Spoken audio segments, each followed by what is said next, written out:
Okay, cool. So hello, everyone. Welcome to our robotics workshop. In this workshop, we will be going over FIRST, FLL, FTC, FRC, and VEX. My name is Nathan. I am on team FTC 11138 Roby Eclipse, and I am, I guess, on software and hardware. Cool. So hi, everyone. I'm Serena. I'm a senior at Interlake High School. I'm also on the same team as Nathan. So FTC team 1138 Roby Eclipse. And I guess on the team, I just do everything non-technical, which does include like judging, outreach, entering notebook, and like some logistical stuff for the team too. Hi, you'll be hearing from me later a little bit more. I'm also a senior at Interlake, and I am on Interlake's FRC team, Saints Robotics. Here, happy to be with you. Do I introduce myself right now too? Yeah, okay. Hi, I'm Elizabeth. I am a junior at Redmond High School, and I am part of Team 322A, which is a VEX VRC team. Cool. So we're going to start off with a quick introduction of what first we're going to go over the agenda. So we're going to give a quick program introduction of FIRST. We'll go over the brief season interview for FLL and FTC, the game layout, judging layout, and then at the very end, after the other speakers go, we'll have a Q&A. So first, for a program introduction, what is FIRST? FIRST stands for Inspiration, Recognition of Science and Technology. There are 4, or I think maybe 5 now, STEM programs: FLL, FLL Junior, FTC, FRC. FIRST is a non-profit organization aimed to inspire young people to be in science and technology leaders. FIRST programs engage students in mentor-based programs that develop STEM skills as well as many other skills, and FIRST hopes to inspire innovation and foster well-rounded life capabilities such as communication and leadership. FIRST also does have a video introducing, I guess, about the organization, but for the sake of time, we're not going to show it, but you can find it on, I believe, FIRST's YouTube channel. So a little bit more about FIRST's impact. It does increase the number of students who pursue post-secondary education and careers in STEM-related fields and industries. It also inspires the youth to become leaders and innovators in their field and society, as well as enable young people to develop valuable, transferable real-life skills such as teamwork, leadership, creative problem solving, critical thinking, time and project management, and communication and presentation skills. So the first program we're going to be introducing is FIRST LEGO League. There's 3 types of FIRST LEGO League. There's FIRST LEGO League Discover, which is for grades pre-K to 1 and children aged 4 to 6. There's also FIRST LEGO League Explore for grades 2 to 4 with students aged 6 to 10, and FIRST LEGO League Challenge for grades 4 to 8 with ages 9 to 16. The age and grade for FIRST LEGO League Challenge does vary based on the country as well. So teams can go up to a total of 10 members, and they are challenged to design, build, and program and operate robots. The most important thing for both FLL and FTC is it's not just about the competition. You can also learn a lot. And there are a few core values in FLL, which include gracious professionalism, cooperation, and kids doing the work. And for more information, you can visit their website, https://www.firstlegoleague.org. In addition to FLL, there's also FIRST Tech Challenge, which is for people grades 7 to 12. There is room for more members. You can have up to 15 team members. And like FLL, teams are challenged to design, build, program, and operate robots. However, there is also an alliance format within the competitions. Like FLL, it's not just about the competition. it also does have the same core values. So if you want more information, you can visit firstinspires.org. I will say that the main difference between the 3 different FLL programs and FTC is the materials that they work with for the robot. So FLL is just about Legos, right? First Lego League, while FTC is like that transition to building bigger robots with like metal and custom design pieces. Yep. So one of the most important parts in FIRST in general is growth. Students not only have a chance to develop their technical skills, they also gain life important assets such as leadership, social skills, and students will become more independent.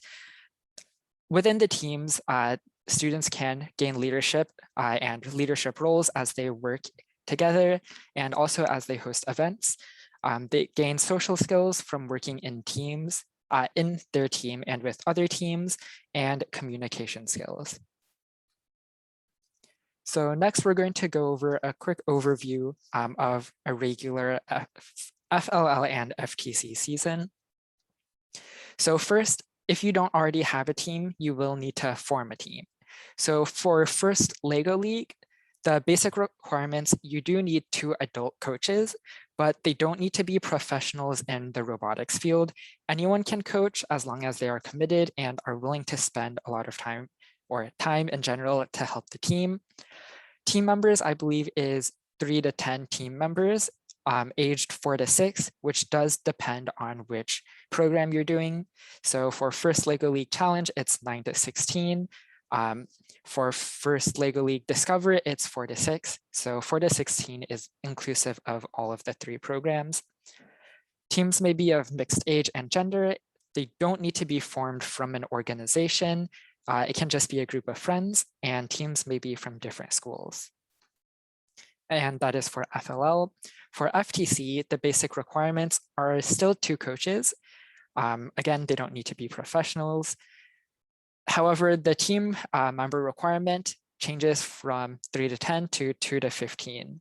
And the grade age difference is also different. It is grades 7 to 12. And the rest of the conditions are the same. Any age and gender, doesn't have to be an organization, and can be different schools. So here's the season schedule for first Lego League and FTC. On the right, first Lego League, the registration starts around mid-May, and the global season will launch in August. In between early October and April, there will be the registration closes, and there will also be the competitions, which the competitions are during November to June, where there's the tournaments and festival season. On the left side is the FTC general competition and season schedule. So the kickoff is usually around September. The first league qualifier is around November, second one is around December. The interleague qualifier is in January. State championship is usually January or February, and Worlds takes place in April. So a little bit about tournament experience. They're super fun. You can learn to make new friends from other teams as well, from either being aligned with them or just if you go to their tables to learn about their robot. Focus on trying your best, but do remember it's not just about the competition. It is also about learning and having fun and growing as a person. And do check out other teams' tables. You can check out their creative ideas, what they decided to do for their robots. Okay, so for commitment, it is different for FLL and FTC. For FTC, you usually want to try to meet at least 6 hours a week in a typical season. And for our team, we noticed longer meetings are more efficient than several short 1-hour meetings, or doesn't have to be 1 hour, but shorter meetings. But if the meeting does get too long, the students might get tired, so it won't be super efficient. But each individual can spend, I guess, up to 8 hours in a typical season in a week, in or outside of meetings. And for our team, FTC 11138, we do meet 3 to 4 times a week during the typical competition season. With the pandemic and as we're slowly transitioning back, we do pretty much just meet once a week for the weekly check-in, but we do also have time where we set aside in our own, I guess, lives where we spend time working on the robot, coding, etc. Okay. Also, in your teams, it's generally good to split up the work and assign groups. So people can do what they want and learn what they want, but it is also more efficient with multiple groups working, such as being a hardware group or a software group, outreach group, stuff like that. But do remember, you can always do what you want, and you can dabble around in all of the different areas. For our team, we usually list the tasks we want to accomplish and then have people sign up to do the different tasks. Usually it's by interest, and the subgroups will work together on their tasks and communicate to see how the parts fit together, which allows you to help improve your communication skills. Okay, game layout. So we'll start off with FTC. FTC, there is a 30-second autonomous period where you have pre-programmed instructions where there's no human interference, which is followed by a 90-second teleop where the drivers control the robot using controllers and the controls are programmed in. And then there's a 30-second endgame period where it's basically teleop but extended with more opportunities to earn points. And all of the tasks differ each year, and you have to come up with a creative way to solve, to complete those tasks with your robot. Next, Serena will talk a bit about FLL. Cool. So I'll just be briefly going over the FLL robot game layout. We did mention that FLL, there's 3 programs to it. So FL, Discover, Explore, and Challenge.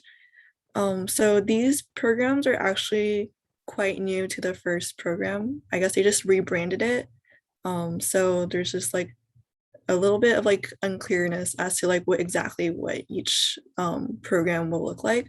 But for FLL Challenge, which is the one for the older kids, that one's for sure. There's going to be like something called like an FLL table, which is kind of like a mini version of the FTC robot game field that you see on Nathan's screen. But essentially it's just a table with a bunch of different obstacles made out of Legos, and the robot just tries to complete all the obstacles. The robot does have all pre-programmed instructions. So unlike FTC where there's a driver controlled period, there isn't one for FLL. It's just all pre-programmed. But the robot can come to what is so-called like the home base kind of on the table, where the team members can like touch the robot and change programs. So it doesn't have to be like a whole one single program that does all the obstacles. It can be broken up, and the team members can touch the robot in specific areas. As for FLL Explore, which is like, I guess, the middle age group, that's more of like a kind of like what you're doing in a hackathon right now. Identify a problem and how can you like solve that problem, right? But since this is like first Lego League, they're making like models out of Legos and just really exhibiting like what they came up with. There isn't so much of like a competitive aspect to it, as in like getting like points or anything, but it's mostly for exhibition and encouraging and fostering interest in robotics. Yeah. Okay. Since time, we're not going to show examples of autonomous and our autonomous and the teleop, but they are on our YouTube channel. So go, feel free to check out our YouTube channel, subscribe if you want, and you can see a bunch of some of our videos that we make. Okay, so there are also some technical resources. We will send out the slides inside of the Google Drive. So if you want to take a deeper look into these specific resources, but there are software resources by FIRST and on GitHub, as well as resources made by other teams. And for hardware, there is resources by FIRST. There's FTC kits by third-party sellers, and YouTube is always a great resource. And I think as for FLL, most of it comes from EV3 for both software and hardware. Okay, cool. Next is I'll just be talking a little bit about judging. So for FIRST as a whole, because it does heavily emphasize on like 21st century life skills, as in like how well are you communicating with others, how well do you work with like your team, or how are you really reaching out to the community. There is like a judging session aspect to the competition throughout all 5 programs under FIRST. But for the FLL judging session, this is relevant to the FLL challenge program, there's 15-minute judging sessions, but there's like 3 different judging sessions. So there's like a total of like 45-minute judging, I guess. But each judging session will judge the team on like a different criteria. There's like core values, there's the project and the robot. So core values is just basically how well does the team work together, like it's kind of like that collaboration aspect that the judges are really looking for, because FLL, the participants of FLL Challenge are like kind of in that stage in like middle school, where they really need to work on like their collaboration, communication skills. So the judges do set aside some time to really evaluate teams on the core values. And there's also the robot judging session, which is where the teams get the chance to explain how their robot is unique or different, not only on the field, but like just like some designing inspiration or innovative features of the robot. Additionally, there is a project judging session. So for those of you who are participating in the hackathon, this is really similar to like what you're doing right now. But once again, like the project is where students can go out and find issues in the real world and brainstorm ideas to really how to solve these issues, right? Just like how participants of the hackathon right now are finding issues, environmental issues, and brainstorming and building prototypes or models to solve that issue. So the judging session is just a great way for teams to showcase what they've accomplished through the season, as well as the great learning that they have done throughout the season. So that's like a brief layout for the FLL judging session. I'll be going a little bit like in depth into the FTC one too. So the FTC one, because it does have a more robot oriented or more robot heavy aspect to the program, because the kids are a lot older and they're doing a lot more with the robot, with like metal robots. There's only a 10-minute judging session.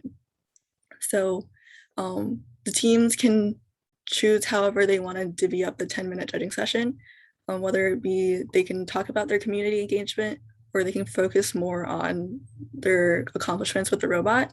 But it's just one single 10-minute judging session that the FTC team has.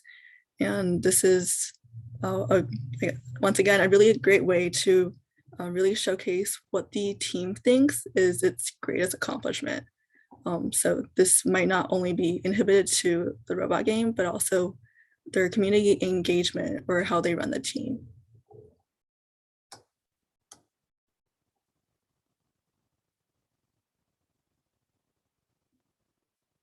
Cool. So I'm going to be talking about something called the engineering notebook and what we had called an engineering portfolio for like the COVID season. But essentially, if any of you have learned anything about like programming or about how to build robots, you probably learn with like some like instructions or some like textbook, or like if you're an APCS or something. But that's all documentation about knowledge regarding to robotics and engineering. So the documentation of the engineering design process is something that's really highly valued and really important to all the FIRST programs. But of course, FTC takes it like a step further from FLL in regards to that documentation aspect. So for judging, FTC does have like an opportunity where teams can really showcase what they have done with the robot even after the judging session by giving an engineering notebook to the judges so that they can overlook it and look through it after the 10-minute judging session. So the engineering notebook is basically just a document. You can have like a binder printed out or something with all the design drawings or physics calculations or any considerations that have gone into building the robot, such as like prototypes, iterations, anything of that sort that teams feel need to be documented.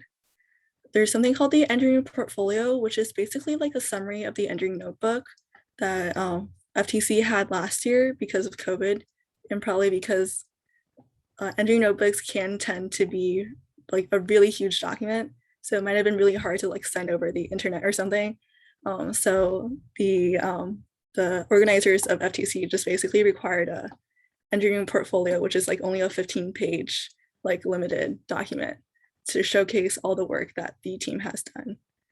So this is an additional aspect to the FTC program, which is really a great way for potential engineers to, or future engineers to develop that skill of like documentation and writing down all their engineering design process.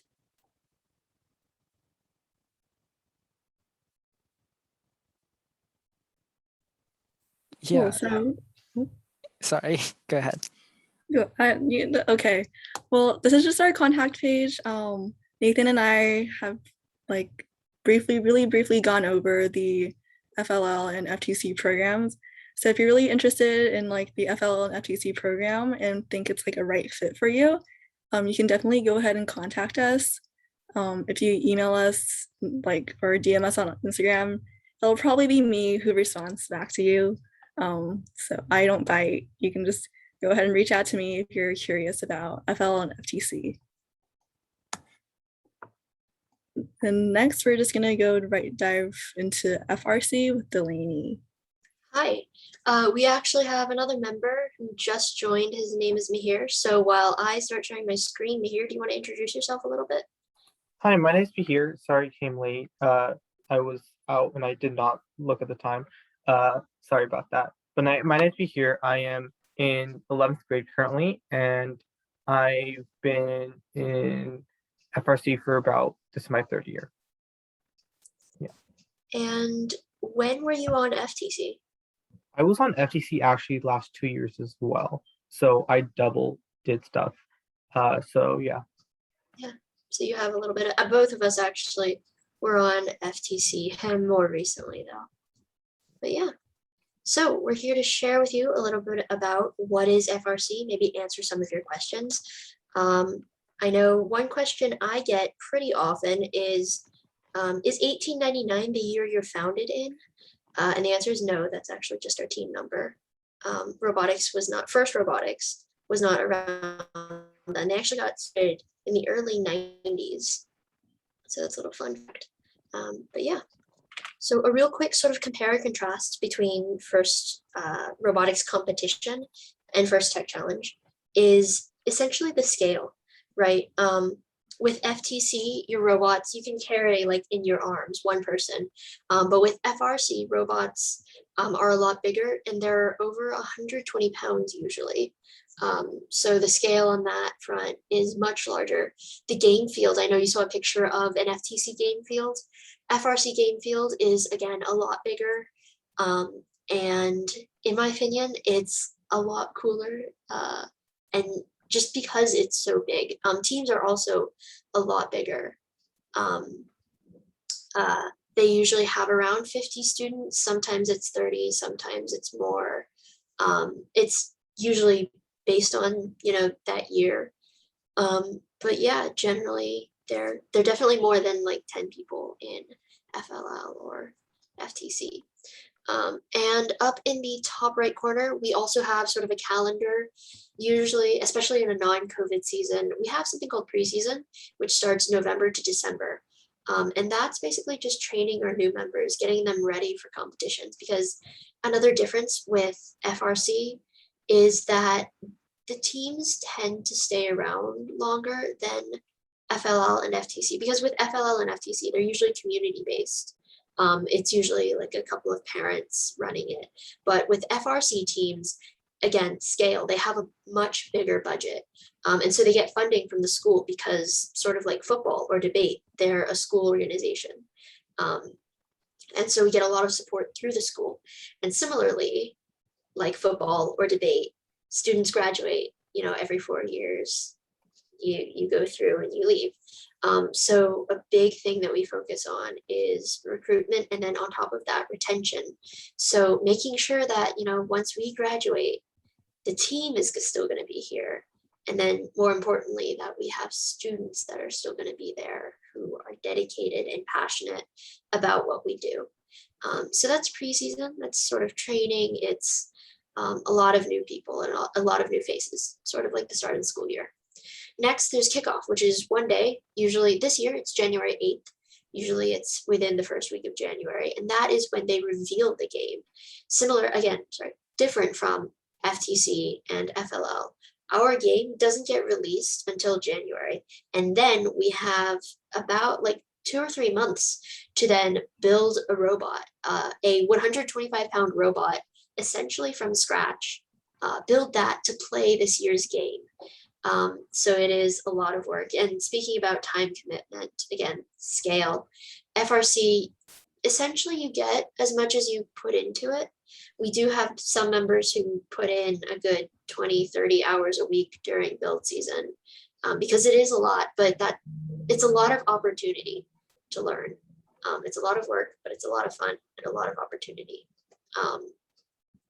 And yeah, and so then competition season starts late February, early March.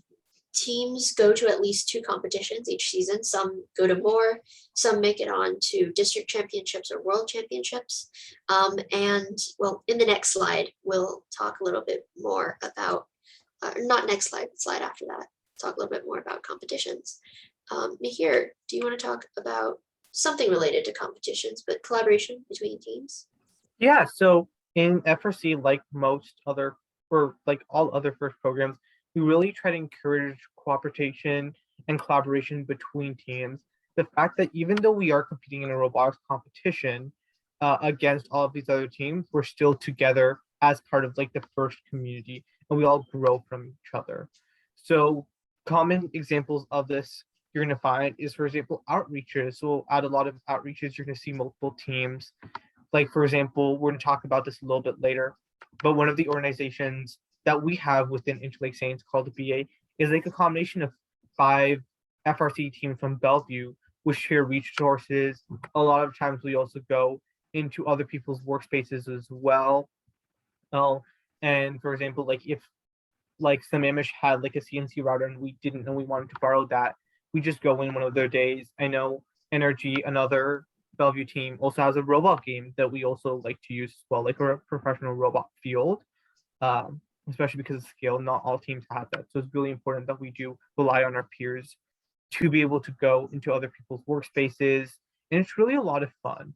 And especially at competitions, we love to see teams talking to each other and growing from each other as well, learning what are some of the strengths and weaknesses, what are some of the code ways that we can help each other out, etc.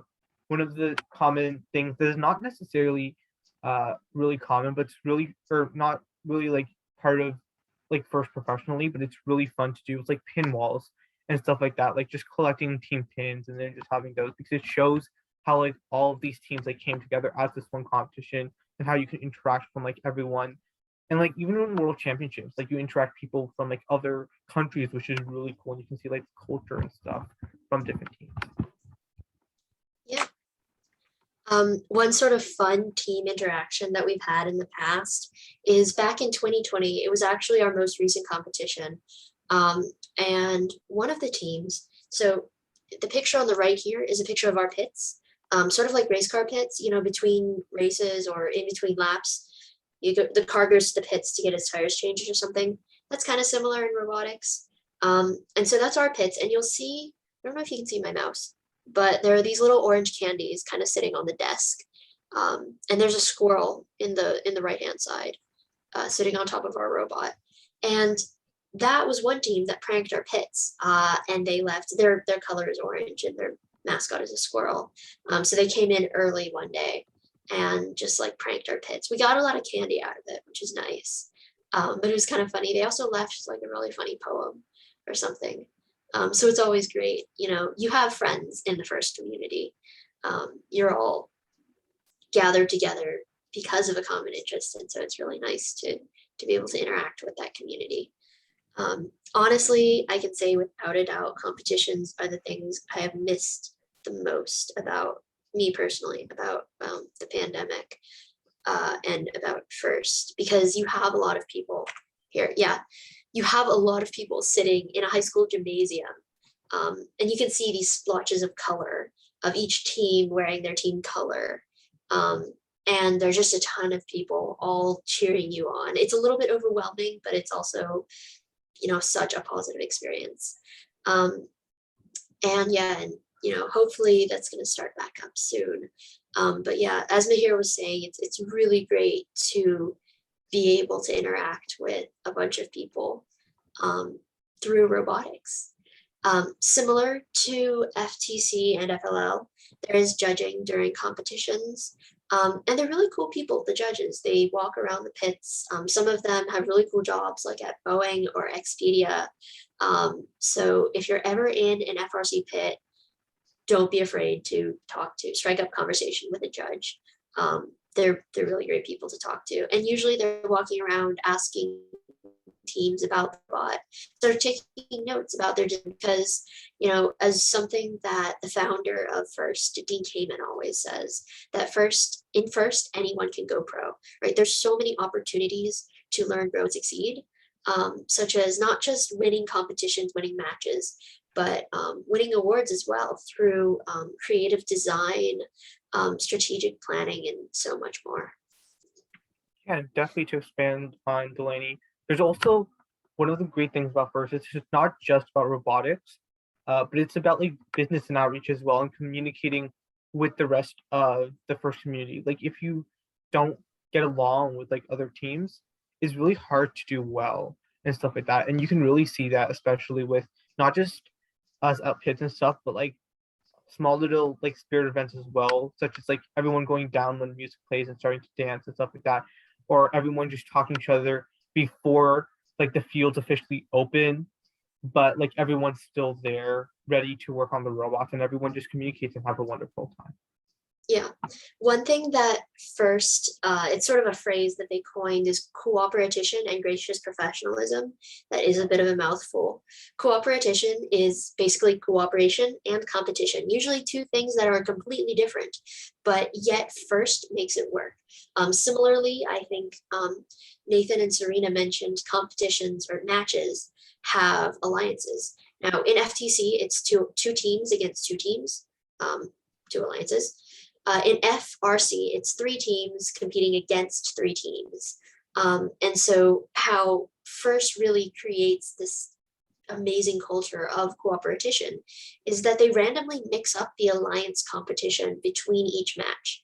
And teams play at least, I want to say 12 to 30 matches at a competition. And so since it's random, you could in one match, you could be playing with a team and they're on your alliance. And then in another match, they could be on the opposing alliance. So throughout the entire competition, you're playing both with and against teams. So it really fosters cooperation, and you're not just there to destroy the other team. Like if you somehow break their robot during one match, you could have hurt yourself in another match.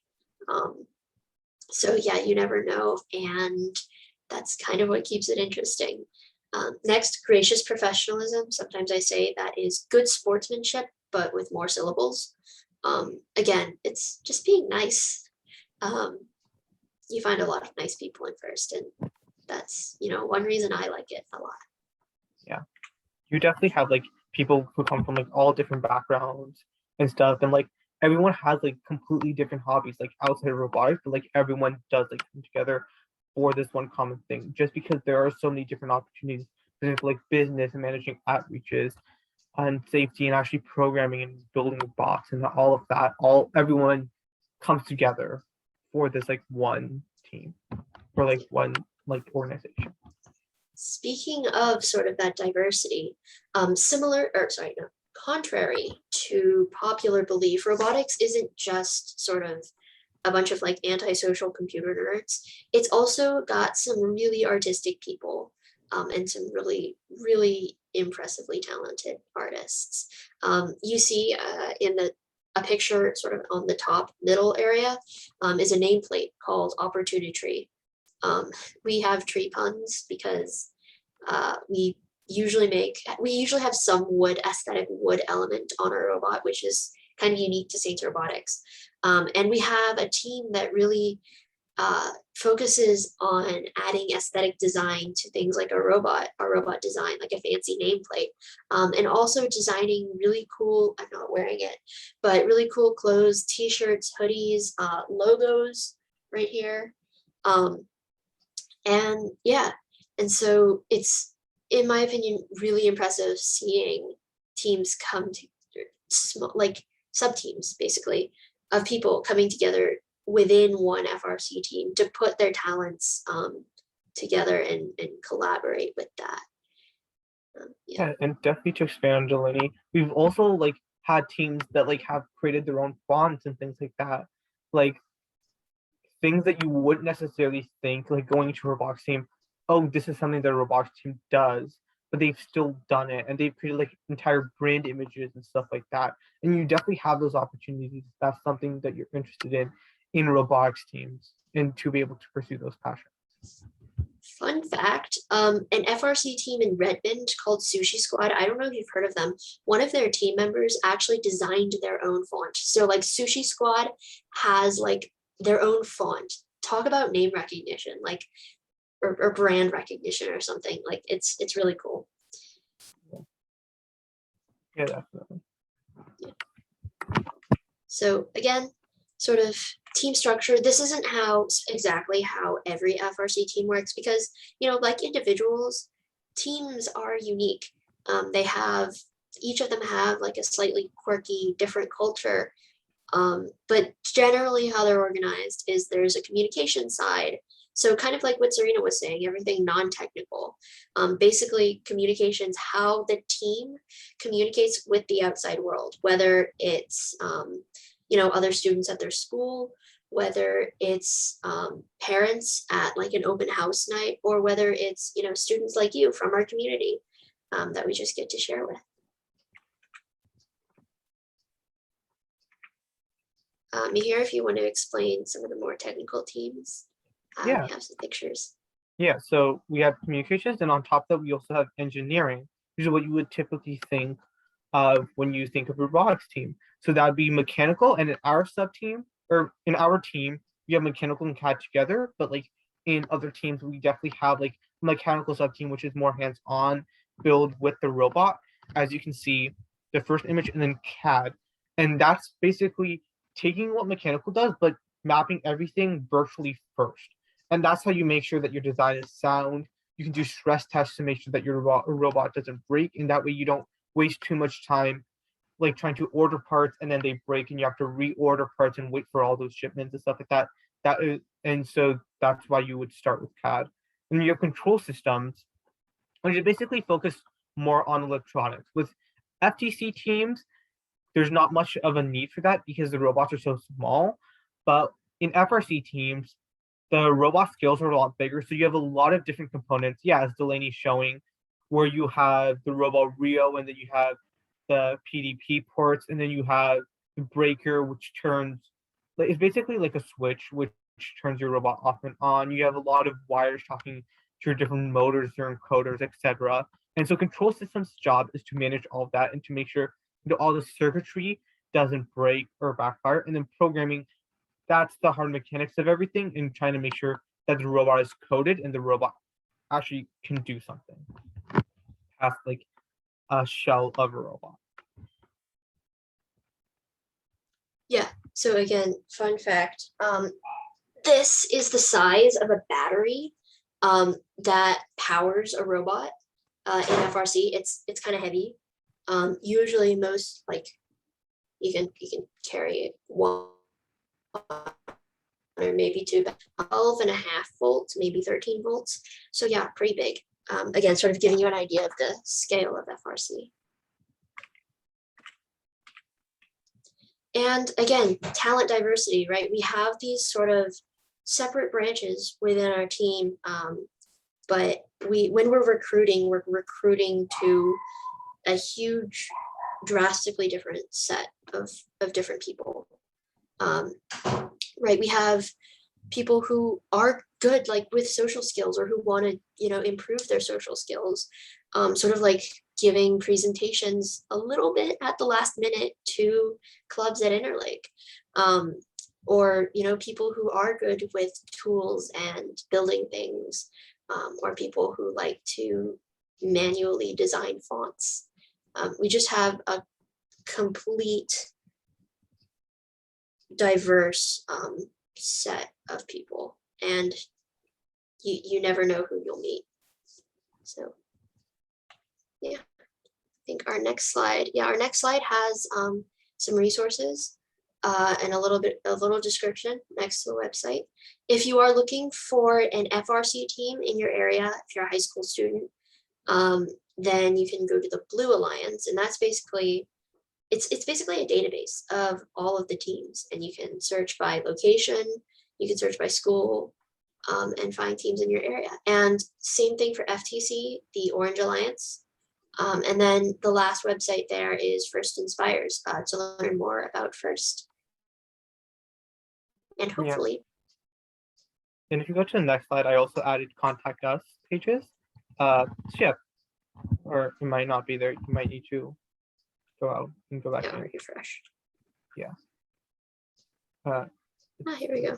Yeah, so it's a contact us page. So it's basically, if you want to contact us in the future, here's our Facebook, Instagram. Here's the Discord for me and Delaney. And then there's our email. So if you want to contact us, learn more, ask any questions, we're all really chill. And yeah, feel free to talk by and ask. By the way, this website, or not website, page is slightly outdated. We also now have TikTok. Again, Saints Robotics shouldn't be too hard to find on TikTok. We're the ones like that are probably super popular and just blowing up, maybe. Let's see. We also have Twitter. I don't know if that's on here, but yeah. @Saints Robotics, and I think that's also our Instagram as well. I think that got changed. So it's @Saints Robotics for our Twitter, Instagram, and TikTok if you want to find us on there. By the way, one last thing, speaking of community engagement, another group of people we talk to are our school board members.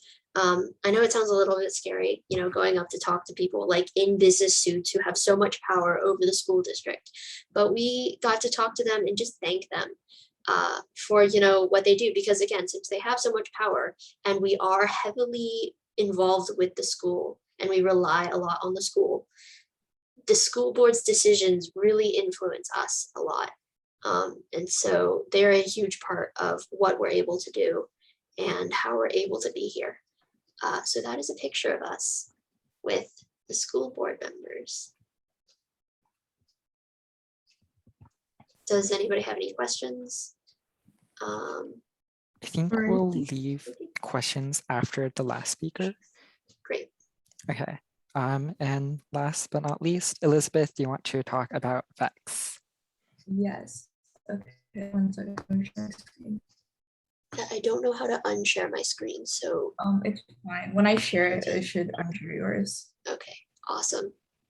Okay, cool. Okay, can everyone see my screen?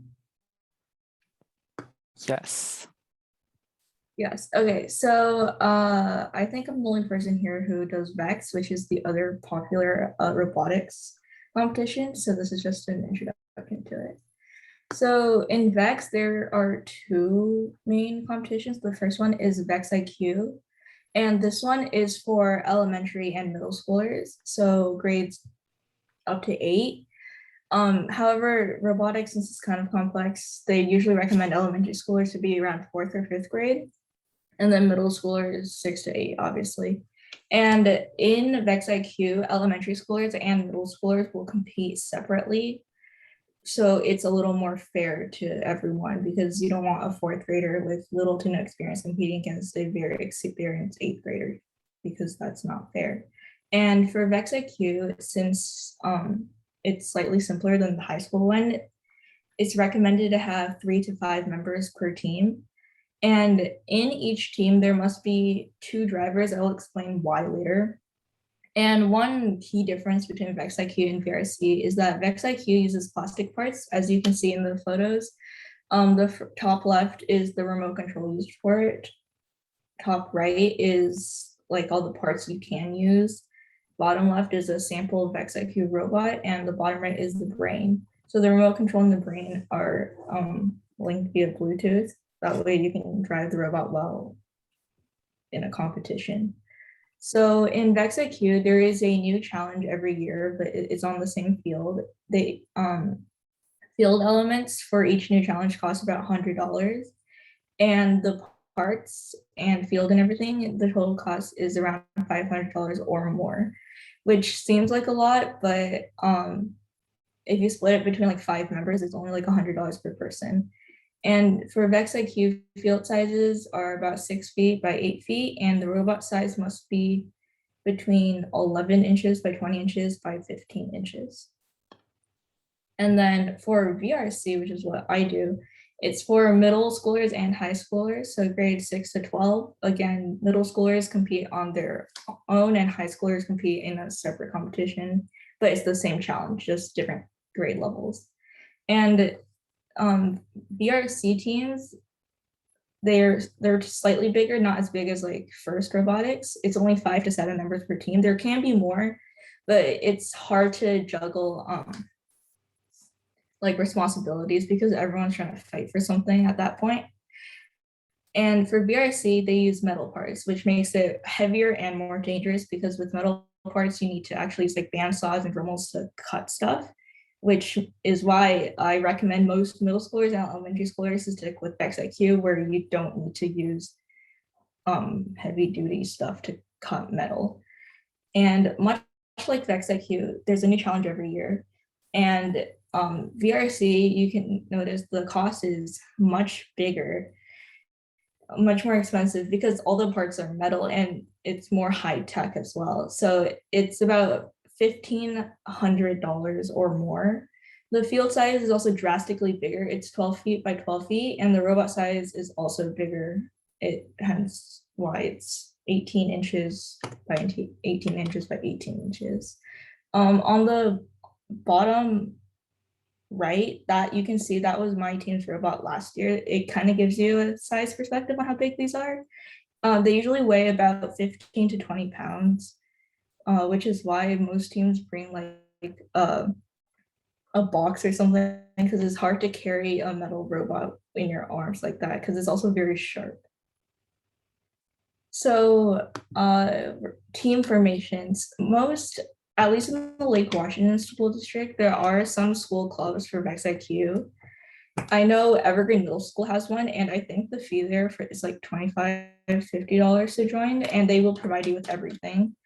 There are several private teams too. Most of them you'll see with VexIQ because the cost is obviously a lot cheaper. So parents are more willing to spend it for those teams. There are also a lot of private clubs that you can join if you're interested, but you can't find like team members or anything. So for Vex VRC, there's Exothermic Robotics. I put the website underneath it, and Exothermic Robotics, you pay like a $800 or $1,000 fee every year, and they will give you everything you need and also sign you up for competitions. And if you don't have a team that you want to work with, they can also provide you with a team. For both VRC and IQ, Wasabi Robotics, you can join that. Again, they'll provide you with everything you need. You just need to pay a fee at the beginning of each year. I'm pretty sure for VRC, they only allow middle schoolers to join them, not high schoolers. And same with Blaze. And then for VexIQ, my robotics team, we have we have one for VexIQ. It's called Synergy Robotics. We also have a website there too, and we help elementary and middle schoolers that are interested in VexIQ, not VRC. And then, so for competitions, IQ and VRC, they're slightly different. So for VexIQ competitions, there are two main things for skills. And oh, I should go back. Okay, so there's two main things in the competition for IQ. It's skills and then teamwork. So skills is an individual thing where each team will compete against every other team to score the highest by themselves. And then it takes the collective of your autonomous score and your driver control score, and then it will rank you, and top team will win that award. And then teamwork skills is where you are partnered with someone and the two robots will collectively try to get as much points as possible. So for skills, each one is a minute long, and then there's driver control where two drivers will drive one robot across the entire field, trying to score as much points as possible. And each driver will drive about 30 seconds, and then they have to switch. If you don't switch, that's a penalty. Autonomous is pretty self-explanatory. You have to code something so that a robot will run on a pre-programmed program for a minute. It can be less to score as many points as possible. And those two are added up to get you your final skill score. And if you have the highest one, you win. And then there's also teamwork where your team and an alliance team will be paired to try to score as many points as possible in 1 minute. So there are two robots on the field. If you can look at the bottom picture, you can see this is this year's VexIQ challenge. One robot starts on one end of the field and the other will start on the opposite end of the field. And they will have 1 minute to score as many points as possible. And in teamwork, you have qualification matches where you're paired up randomly, and then in those you try to score as many points as possible, and you will be ranked based on how many points you can score. And then afterwards, the top 30 teams will go into elimination rounds where teams will be paired off based off of ranking. So first team and second team will go together, third and fourth, and so on. And each team will have one chance to score as many points as possible, and those points will determine the winner.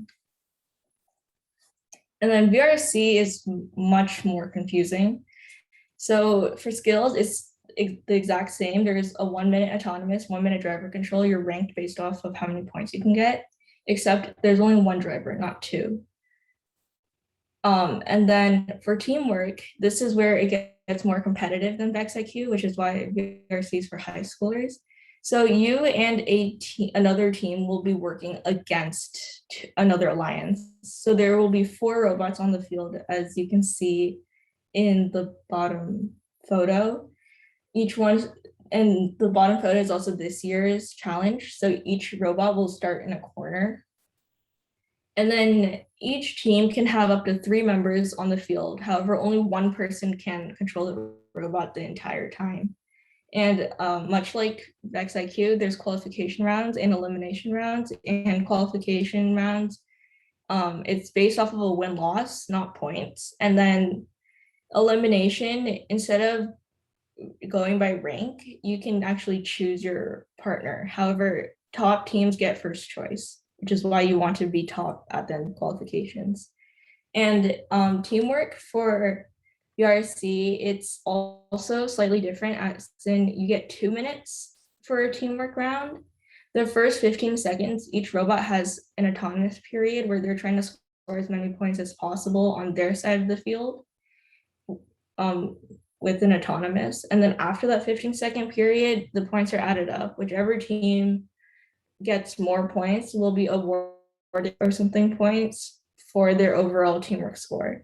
And then at the end of the 2-minute period, each team's score will be added up and the team with the higher score will win, obviously. So this one judging, this is the same for both IQ and VRC, and I think first also has judging. It's honestly all pretty much the same. In Vex, there is also an engineering notebook as well as an interview. The notebook should document a team's design and engineering process. You can kind of think of it as a diary for your robot. It should be written in a way so that another team can read the notebook and design a robot based off of the content written. So it should be very clear. There should be a lot of pictures and graphs. And in previous years, it was required that it be handwritten. However, last year, due to COVID, you could also type it as well. But I think this year they might be transitioning back to handwritten. So I don't know. And then for judges interviews, it's not much of a presentation. It's more of an actual interview where judges ask you questions. Each team will get a judge's interview, whether they wrote a notebook or not. Each interview is about 10 to 15 minutes long. And judges will ask several questions about a team's engineering process. This is the time for teams to show off like what makes your robot unique, what you learn from robotics, like STEM skills, life skills, community outreach. Like for example, my team, we do a summer camp every year, so we can explain that. This is just time to show off a little more about your team itself. But you shouldn't go too much in depth about like how your robot is made, because that should be what's written inside your engineering notebook. So it's more of a presentation of your team and not the robot. And as a piece of advice, everyone on the team should talk roughly the same amount of time, because if you don't, then it kind of shows that one person probably did more than another person. And at the same time, teams should go somewhat in depth in their interview, because in previous years, there have been scandals where teams have noticed that another team was more parent driven, not student driven. So judges get a little skeptical if you don't seem like you know what you're talking about. And then, so competitions. So in a competition, like I mentioned before, there are skills and teamwork and judges interviews. And kids do the works. And it's mostly learning first, competition second, because obviously if you do robotics, you want to learn about your like STEM skills. You want to learn how to code, you want to learn how to build, design, CAD, all that. And yes, competitions are fun and you should work to win, but you shouldn't try to cheat your way to win. Because like I mentioned before, in previous years, there have been times where parents were caught doing most of the work for the kids because they wanted the kids to win more than learn. And then for VEX, regional competitions usually start in September, and there are a lot of regional competitions between September and February. So if you can qualify at one regional competition, then you qualify to state. If you qualify multiple times, you also only qualify to state once. But if you don't qualify to competition, that means that you still have other opportunities to qualify for state. And then state championships is in February for Washington. It might be earlier or later for other areas. And then the state championship is the only qualifying event for world championships, unless you go to a signature event, but those are kind of like nationals. And then the world championship is usually in late April or May, and it's held in Dallas, Texas. Okay, so what do you learn in VEX? You learn engineering skills, programming skills, teamwork, and perseverance. Engineering and programming skills you both need to build a somewhat sufficient robot, because if not, then you're not going to really improve. Teamwork, you need to learn how to communicate with your team. Usually on a team, everyone has a different role. For example, I'm mostly a programmer. I do help build, but I mostly program for the team. And there's another person on the team that's also a programmer. 2 people build, and 1 person's in charge of the notebook and everything. So it's split evenly. And with VEX, it's with a somewhat small team. So it's mostly 1 or 2 people that works on a certain big area. And then you also learn perseverance, because it's hard coming up with an idea at first, and it's hard implementing that. And through like trial and error and just like perseverance in general, you can actually build up to a robot that you want. Okay, very briefly, we're going to go over awards. So these awards are the 4 awards that are actually qualifying for greater events like worlds or state. The first one is Excellence Award. This is awarded to the top all-around team. It's based on robot performance at competitions, as well as judges interview and engineering notebook. And then there's skills champion, which is the team with the highest combined programming and driver skills, which is just robot performance. And then there's tournament champions, which is the first Teamwork Challenge Alliance. So 2 teams can qualify through that. And then there's the design award, which is the team with the most organized engineering notebook and best judges interview. And design and excellence, they're usually awarded to different teams. So if you win design, can't really win excellence. So I'll just go over like my personal experience. I competed in VexIQ for 2 years. I competed in 7th and 8th grade. I was part of the Evergreen Middle School Robotics Club. I was team 47G. I made it to the World Championships for both years, and in 8th grade, I won the design award at the World Championships. And then for VRC, I've competed in it since 9th grade. This will be my 3rd year competing, and I went to state twice and Worlds once, and I managed to win excellence at Worlds. So those are just a few pictures. They're kind of blurry, but yeah, that's it. Cool. Thanks, Elizabeth, for sharing about VEX. Now we'll open it up to questions. If you have specific questions about FTC, FIRST, or VEX, feel free to ask us. If you don't have any questions, then that's all of the content/information we have for you today.